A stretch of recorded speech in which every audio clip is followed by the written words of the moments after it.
زیادہ عمرہ کریں یا زیادہ طواف؟ میرا ایک دوست عمرہ کرنے کے لیے گیا اور ایک عمرہ کر کے باقی دنوں میں نفلی طواف کرتا رہا۔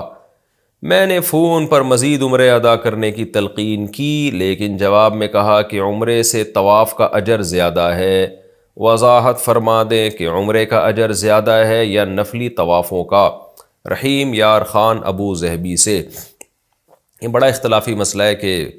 جب آپ ایک سفر کریں تو اس ایک سفر میں بار بار عمرے کریں یا بار بار طواف میں زیادہ فوکس کریں۔ تو دیکھیں نبی صلی اللہ علیہ وسلم سے تو ایک سفر میں ایک ہی عمرہ ثابت ہے، اسی وجہ سے بعض علماء اس کے قائل ہیں کہ نبی نے چونکہ ایک سفر میں ایک عمرہ کیا ہے تو افضل یہی ہے، پھر آپ نے طواف کیے تو افضل یہی ہے کہ عمرہ ایک ہو پھر باقی طواف کیے جائیں۔ لیکن بہت سارے اسلاف سے عبداللہ بن عمر اور دیگر صحابہ اور تابعین ہیں جن سے یہ ثابت ہے کہ انہوں نے ایک سفر میں ایک سے زیادہ عمرے کیے ہیں، تو ان کی نظر میں نبی صلی اللہ علیہ وسلم کے عمل کی تعویل کیا ہوگی کہ آپ نے ایک سفر میں ایک سے زیادہ عمرے اس لیے نہیں کیے کہ لوگ اس کو ضروری نہ سمجھنا شروع کر دیں یا تھکاوٹ ہوگی آپ کو۔ تو باقی نفلی عبادت میں کوئی اس میں ممانعت نہیں ہے کہ ایک سے زیادہ عمرہ کرنے پر کی ممانعت پر بھی کوئی دلیل نہیں ہے، اور جب اسلاف میں سے بعض حضرات نے کیے ایک سے زیادہ عمرے ایک سفر میں تو ان پہ بھی کسی نے ملامت نہیں کی۔ تو اس میں کسی ایک طرف جو ہے نا جزم کے ساتھ فیصلہ کرنا ممکن نہیں ہے۔ تو میرا اپنا معمول تو یہی ہے اس حدیث کی وجہ سے کہ نبی صلی اللہ علیہ وسلم نے ایک سفر میں چونکہ ایک عمرہ کیا ہے،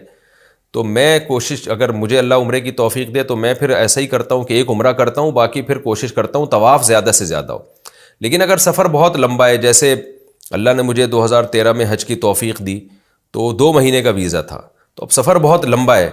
تو اس میں اتنا ٹائم آپ نے گزارنا ہے تو پھر آپ دوبارہ بھی عمرہ کر لیں، کوئی حرج نہیں ہے، کیونکہ نبی صلی اللہ علیہ وسلم تو تھوڑے ٹائم کے لیے گئے تھے نا، تو آپ کا 40 دن کا ویزا ہے، 2 مہینے کا ویزا ہے، تو پھر آپ عمرے کی فضیلت بھی دوبارہ حاصل کر لیں۔ تو میری اپنے جو ذاتی رجحان ہے وہ اسی طرف ہے، دونوں طرف علماء ہیں، ذاتی رجحان اس طرف ہے کہ اگر آپ کم وقت کے لیے گئے ہیں، بہت زیادہ لمبا اسٹے نہیں ہے، تو پھر طواف کو زیادہ فوکس کریں آپ، کیونکہ وہ بھی بہرحال ایک بہت بڑی عبادت ہے۔ تو طواف کو آپ، کیونکہ عمرہ اگر آپ زیادہ کریں گے تو پھر طواف کم ہو جائے گا آپ کا۔ عمرے میں بھی طواف ہوتا ہے لیکن ایک طواف ہوتا ہے نا، تو آپ طواف اور دیگر نفلی عبادت کو زیادہ فوکس کریں۔ خاص طور پہ طواف تو سب سے اہم ترین عبادت ہے حج اور عمرے میں، یعنی جب بھی آپ بیت اللہ کی زیارت کے لیے جاتے ہیں تو، اور اگر آپ کا اسٹے زیادہ ہے تو پھر آپ مزید عمرے بھی کر لیں۔ باقی اس میں دیگر علماء کی رائے بھی ہے، کوئی بھی کسی پہ بھی۔ اور دیکھیں عبادت کا ذوق بھی ہوتا ہے، بعض لوگوں کو عمرے میں زیادہ دلچسپی ہوتی ہے، وہ سمجھتے ہیں کہ اس سے ہمارا اللہ سے تعلق زیادہ بن رہا ہے، کیونکہ اس میں پھر سعی بھی کرنی ہے آپ نے، احرام بھی ہے، یہ والا فضائل بڑھ جاتے ہیں اس میں۔ طواف میں احرام نہیں ہے، اور سعی میں تو لمبی لمبی دعائیں نبی صلی اللہ علیہ وسلم سے ثابت ہیں، وہ عمرے میں ہی ہوگی صحیح، طواف نارملی نفلی طواف میں تو نہیں ہوگی۔ تو کوئی یہ چاہتا ہے کہ میں وہ دعاؤں کی فضیلت حاصل کر لوں سعی کے دوران، جو آپ نے بہت بڑی لمبی لمبی دعائیں کی ہیں، تو اس کو پھر عمرہ کرنا چاہیے۔ تو اس میں امر جو ہے وہ واضح ہے،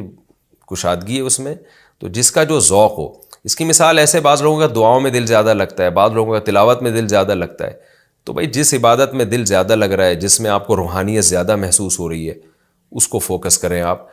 بعض اسلاف میں بعض ایسے بھی تھے جنہوں نے درجنوں عمرے کیے ایک سفر میں۔ تو جو آپ کو سوٹ کرے، اس میں کسی ایک طرف ملامت کسی کو نہیں کرنی چاہیے، اور کسی ایک عبادت پہ فوکس بھی نہیں کرنا چاہیے زیادہ۔ لوگوں کے ذوق مختلف ہیں، اللہ نے جب اجازت دی ہے تو آپ کو جس عبادت میں زیادہ روحانیت محسوس ہو رہی ہے آپ وہ کام کریں۔ اگر آپ کو زیادہ طواف میں لطف آ رہا ہے، ایک روحانیت محسوس ہو رہی ہے، تو طواف آپ زیادہ کریں۔ اگر آپ کو زیادہ عمرے میں لطف آ رہا ہے تو عمرے پہ عمرہ کرتے چلے جائیں، سب میں ثواب ہے انشاءاللہ۔ اصل دعا یہ کرنی چاہیے کہ اللہ ہمیں وہاں بیت اللہ کی زیارت عقیدت اور جذبے کے ساتھ کرائے، کیونکہ میں نے دیکھا ہے وہاں حرمین کے سفروں میں اندازہ لگایا ہے کہ کچھ لوگ بڑی عقیدت اور جذبے کے ساتھ جاتے ہیں، اور کچھ لوگوں کے دل بڑے خشکے سے ہو چکے ہوتے ہیں، ان کو ایسے جیسے کوئی تفریح کے لیے جا رہے ہو۔ تو دعا یہ کرنی چاہیے کہ جب بھی بیت اللہ ہمیں ہمارا سفر ہو تو ایک جذبے کے ساتھ ہو، ایک محبت کے ساتھ ہو، پھر آپ بار بار عمرہ کرتے رہیں یا بار بار طواف کرتے رہیں، دونوں میں آپ کو ایک روحانیت محسوس ہوگی، اور دونوں میں آپ کا اللہ سے تعلق قوی ہوگا۔